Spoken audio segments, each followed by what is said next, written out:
everyone, welcome back to my channel. তো আজি আমি আলোচনা কৰিম তৰ্ক বিজ্ঞানৰ প্ৰকৃতি সম্পৰ্কে বা নেচাৰ অফ লজিক। সো প্ৰথম নেচাৰ বা প্ৰথম প্ৰকৃতিটো হ'ল যে logic is concerned with immediate knowledge not with immediate knowledge, অৰ্থাৎ তৰ্ক বিজ্ঞান পৰোক্ষ জ্ঞানৰ লগতহে জড়িত, প্ৰত্যক্ষ জ্ঞানৰ লগত ই জড়িত নহয়। গতিকে প্ৰথমতে আমি জানিব লাগিব যে নলেজনো কি বা হোৱাট ইজ নলেজ বা জ্ঞান কাক বোলে। So knowledge is a system of ideas corresponding to a system of things accompanied by a belief in such correspondence, অৰ্থাৎ কোনো বস্তু বা ঘটনাৰ লগত মনৰ মাজত উদয় হোৱা ধাৰণাসমূহৰ কিছুমান সামঞ্জস্য বা সাদৃশ্য আমি দেখিবলৈ পাওঁ, আৰু সেই সামঞ্জস্য আৰু সাদৃশ্যক আমি সাদৃশ্যত আমি কি ৰাখোঁ, বিশ্বাস ৰাখোঁ বা বিশ্বাস এটা থাকে। গতিকে সেই সামঞ্জস্য আৰু সাদৃশ্যৰ বিশ্বাসতে যিটো উদ্ভৱ হয় তাক আমি জ্ঞান বুলি ক'ব পাৰোঁ। অৰ্থাৎ জ্ঞানৰ মাজত আমি তিনিটা উপাদান যে নিহিত হৈ থাকে সেইটোও জানিব পাৰোঁ। আৰু প্ৰথম যিটো উপাদান নিহিত হৈ থাকে সেইটো হৈছে যে কোনো বস্তু বা ঘটনা সম্পৰ্কে মনত উদয় হোৱা কিছুমান ধাৰণা। যে জ্ঞানৰ মাজত আমি কি দেখা পাওঁ, কোনো বস্তু বা ঘটনাৰ যিবিলাক বস্তু আমাৰ মনত উদয় হৈ থাকে সেই সম্পৰ্কে আমি জ্ঞানৰ মাজেৰে জানিব পাৰোঁ। নেক্সট যিটো হৈছে যে বহিৰ্জগতত কিছুমান অস্তিত্বশীল কোনো বস্তু বা ঘটনাৰ লগত এই ধাৰণাসমূহৰ সামঞ্জস্য বা সাদৃশ্য দেখিবলৈ পাওঁ। আৰু যিটো থাৰ্ড আমাৰ উপাদান আছে বা জ্ঞানৰ তিনিটা উপাদানৰ শেষৰটো বা থাৰ্ড উপাদানটো হৈছে যে এই সামঞ্জস্যবোৰত আমি বিশ্বাস ৰখাটো বা সামঞ্জস্যবোৰৰ ওপৰত আমাৰ কেনেকৈ বিশ্বাস হয় সেইটো আমি জ্ঞানৰ মাজেৰে পাওঁ। অৰ্থাৎ প্ৰথম যিটো উপাদান সেইটো হৈছে a system of ideas in the mind, আৰু নেক্সট যিটো হৈছে correspondence of those ideas with a system of actually existing thing, and third যিটো হৈছে a belief in such correspondence।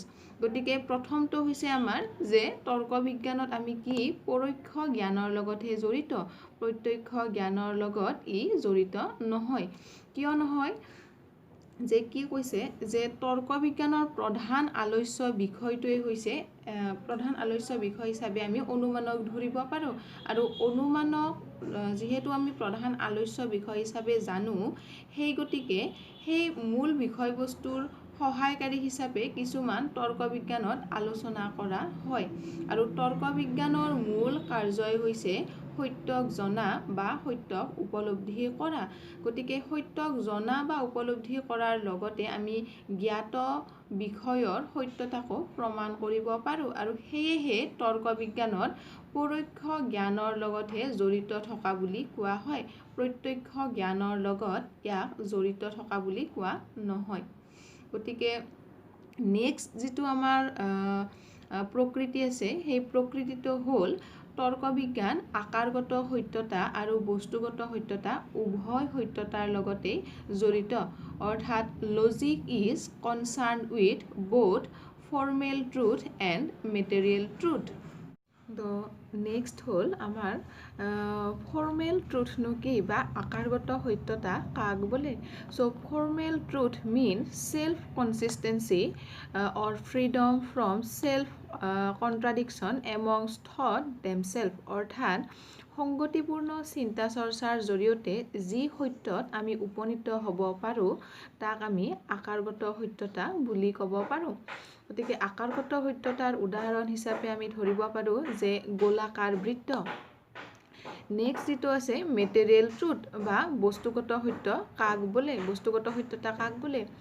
তো material truth means correspondence of thought with things of the actual world, অৰ্থাৎ বাস্তৱ জগতৰ বস্তুৰ লগত চিন্তা বা ধাৰণাৰ যিটো সাদৃশ্য বা সামঞ্জস্যৰ জৰিয়তে আমি যি সত্যত উপনীত হ'ব পাৰোঁ তাক আমি বস্তুগত সত্যতা বা মেটেৰিয়েল ট্ৰুথ বুলি ক'ব পাৰোঁ।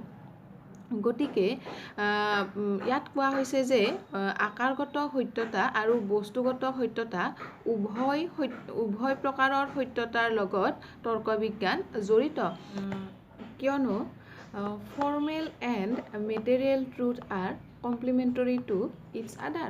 So truth is the essentially one and indivisible.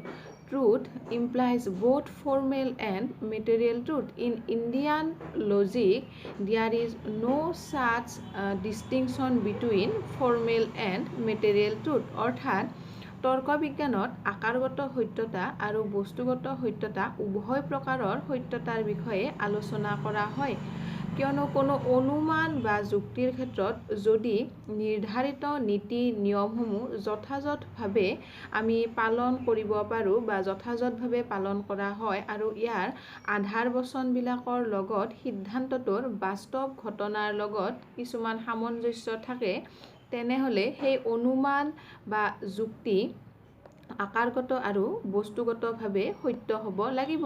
আৰু সেয়েহে ইয়াত কোৱা হৈছে যে তৰ্ক বিজ্ঞান আকাৰগত সত্যতা আৰু বস্তুগত সত্যতা উভয় প্ৰকাৰৰ সত্যতাৰ লগতে জড়িত। যিটো থাৰ্ড নেচাৰ আছে সেইটো হৈছে logic is both science and arts, অৰ্থাৎ তৰ্ক বিজ্ঞান আৰু কলা উভয়ৰে লগত জড়িত। গতিকে প্ৰথমতে আমি জানিব লাগিব যে বিজ্ঞান কাক বোলে আৰু কলা কাক বোলে, বা what is science and what is arts. So' science is a systematic body of knowledge relating to particular department of nature, and scientific knowledge is methodical, general, rational and certain. On the other hand, and arts is a body of practical rules or techniques for the attainment of a certain ends. গতিকে আমি পালোঁ যে প্ৰকৃতিৰ কোনো এক নিৰ্দিষ্ট বিভাগ সম্পৰ্কে সুসংবদ্ধ, যুক্তিপূৰ্ণ, যথাৰ্থ, সুনিশ্চিত জ্ঞান আৰু সাধাৰণ জ্ঞান আমি য'ত পাওঁ তাক আমি বিজ্ঞান বুলি ক'ব পাৰোঁ। আনহাতে যি বিদ্যাই কোনো নিৰ্দিষ্ট উদ্দেশ্য সাধনৰ বাবে কোনো জ্ঞানক ব্যৱহাৰিক ক্ষেত্ৰত প্ৰয়োগ কৰে বা ব্যৱহাৰিক ক্ষেত্ৰত বিধি বা নীতি নিয়মৰ মাজেৰে প্ৰয়োগ কৰা দেখা যায়, তাক আমি কলা বুলি ক'ব পাৰোঁ।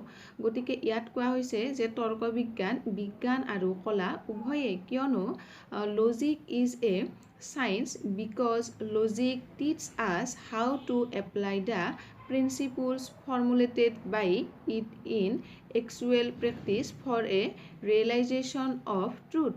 On the other hand, logic is an art also. It has theoretical as well as a practical aspect. So logic is both science and arts. গতিকে আমি ক'ব পাৰোঁ যে তৰ্ক বিজ্ঞান আৰু কলা উভয়ে, কিয়নো তৰ্ক বিজ্ঞানৰ আলোচ্য বিষয়েই হৈছে চিন্তা বা অনুমান, আৰু চিন্তা বা অনুমানৰ জৰিয়তে তৰ্ক বিজ্ঞানে কিছুমান প্ৰক্ৰিয়াৰ ওপৰত আলোচনা কৰে, বা তৰ্ক বিজ্ঞানৰ যিবিলাক চিন্তা চৰ্চাৰ জৰিয়তে কৰা অনুমান সেইবিলাক নীতি নিয়মৰ মাজেৰে আমি জানিব পাৰোঁ, বা তদুপৰি ইয়াত আমাৰ কিছুমান ভুল বা অশুদ্ধ বা শুদ্ধ, যথাৰ্থ বা অযথাৰ্থ কিছুমান অনুমানতো আমি উপনীত হ'ব পাৰোঁ। সেয়েহে তৰ্ক বিজ্ঞানৰ উদ্দেশ্যই হৈছে আমাৰ সত্যত উপনীত হোৱা। গতিকে তৰ্ক বিজ্ঞানক বিষয়াত্মক আৰু ব্যৱহাৰিক উভয় দিশতে আমি পাব পাৰোঁ, বা দুয়োটা দিশেই ইয়াত আছে। সেয়েহে তৰ্ক বিজ্ঞান কেৱল বিজ্ঞান বা কেৱল কলাই নহয়, তৰ্ক বিজ্ঞান আৰু কলা উভয়েই।